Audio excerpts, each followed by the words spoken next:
Good morning! For today's video ay magluluto tayo ng adobong paa ng manok. Yes guys, adobong paa ng manok.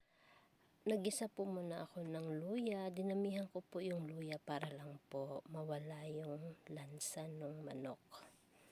Ayan, yung paa ng manok. Kasi hindi na po siya fresh. Nakalagay na siya sa ref.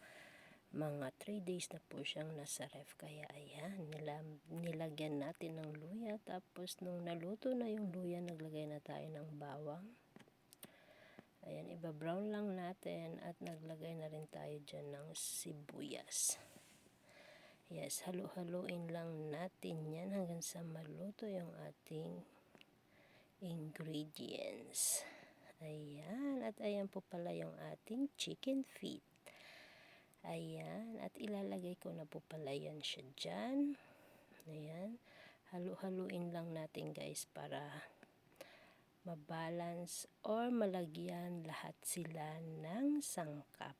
Para yung lasa po ng luya ay ma-absorb niya.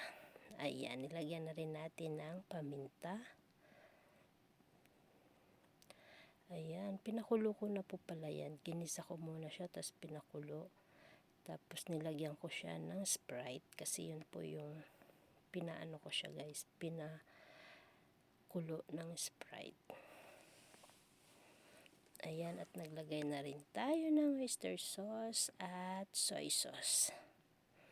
At laurel po pala. At again, maraming pepper or durog na paminta. At naglagay tayo ng laurel. Ayan. Pinalambot ko lang po. Ayan. At maliit na lang yung kanyang sabaw. Yes guys, kanina pa po yung 1 hour kumukulo. Maraming salamat po sa inyong mga support sa aking mga long video. Thank you so much guys. Bye bye.